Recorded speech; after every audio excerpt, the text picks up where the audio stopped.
They stop us filming.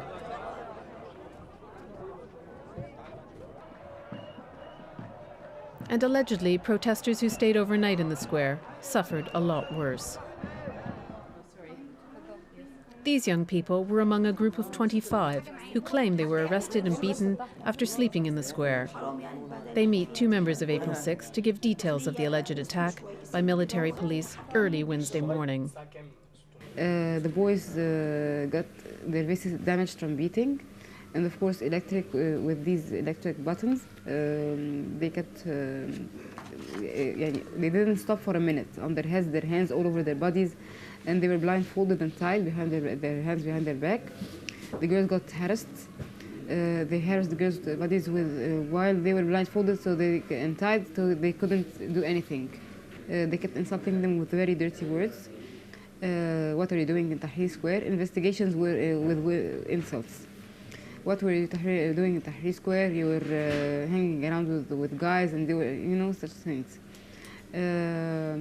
Do you want to destroy the country? You are some losers, and we won't allow you to do so. We have the control now over the country, and we won't allow you to destroy it. Their testimony suggests dark forces still lurk within the state security apparatus. Back at the headquarters, they're drafting a Facebook page. The High Military Council has announced a new caretaker government, but it's not the government of technocrats these activists demanded. Instead, the Prime Minister, Ahmed Shafiq, stays in place with many former cabinet colleagues.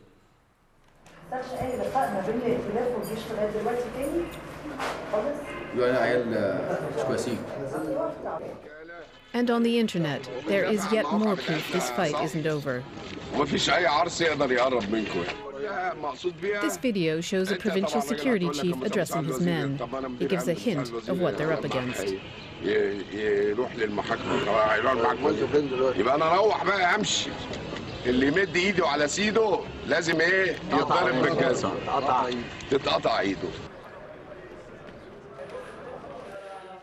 All week, these activists have been getting a lesson in counter-revolution via television images from Libya. Who do they think threatens the Egyptian revolution? The National Democratic Party and state security. They're trying to distract people, make them think that this is something and divide between the people in the army. They're trying to let them feel that the people are weak and the army is stronger, and trying to overpower them. The army is slow in some things, in some actions, but I think that the army is now. We gave them a bag, a dirty bag, full of corrupted regime for 30 years, and take this and handle it. So it's really logical to give them their time to try to fix what the corrupt regime has done for the past 30 years. Friday, the 25th of February, a month to the day when the demonstrators first entered Tahrir Square. From early morning, Egyptians make their way to the demonstration, now aware that the revolution has started but is not yet won. Tanks block the traffic, vendors ply their wares. Toppling the dictator is one thing.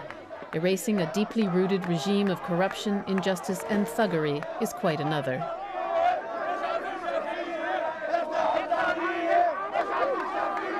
The crowd tries to break through the cordon to harangue Prime Minister Shafiq at the parliament buildings, but tanks block their path.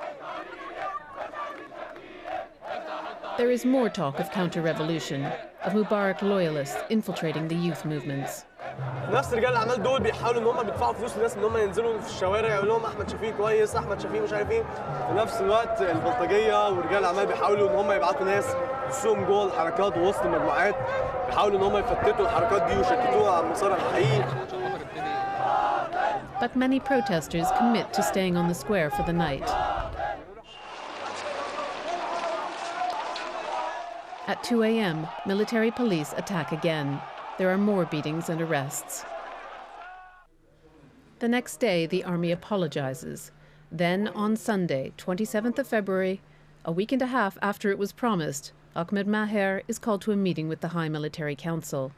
It seems his faith in the army has been rewarded. It has freed 55 prisoners and promises a government of technocrats within days. People power could triumph yet. That's it for this edition of People in Power. If you'd like to comment on this episode or any other matter, we'd love to hear from you on aljazeera.net/English. Until next time, bye-bye.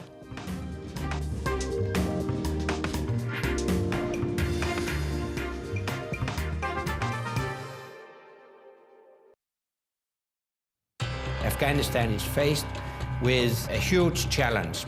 Relations have gone really sour between us and our allies.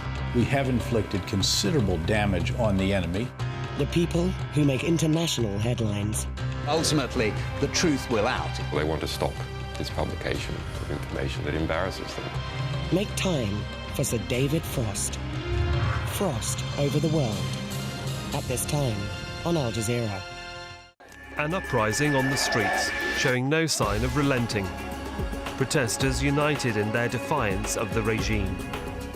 As demonstrations continued for a third week, President Mubarak remained unmoved. But how much longer could he ignore the demands of his people and hold on to power? In a day-by-day account, we look at the events that changed Egypt, from those that witnessed them firsthand. Fall of Mubarak, at this time on Al Jazeera. The relocation of the Ahmadiyya has magnified the issue of religious intolerance in Indonesia. Is this inevitable in a multicultural society? And is the government turning a blind eye? 101 East at this time on Al Jazeera. What Gaddafi has done, he dismantled or destroyed the system in the country. As chaos and violence sweep across Libya. They're living through fear, they're living through a nightmare. They're using ammunition, live ammunition. Al Jazeera hears from those who have lived in fear of Gaddafi's regime. We don't want him to leave. We want to arrest him. 42 years is too much. Libya, a state of terror. At this time on Al Jazeera. Behind the harsh reality of headline stories, creative forces are constantly developing. Across the globe, people use their talents, their imagination, and their vision to break down powerful barriers. From a small backroom theater challenging a despotic regime, to the courage of individuals searching for expression. With rich colors and clear voices, people communicate to a wider world. Artscape, coming soon on Al Jazeera.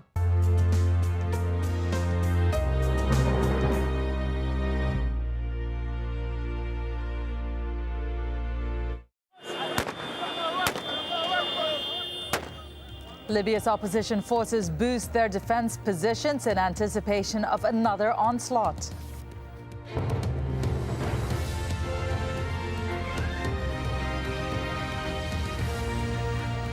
Hello and welcome. I'm Divya Gopal and you're watching Al Jazeera live from Doha. Also in this program, leaving Libya en masse, thousands of foreign workers are on their way out after weeks of fighting.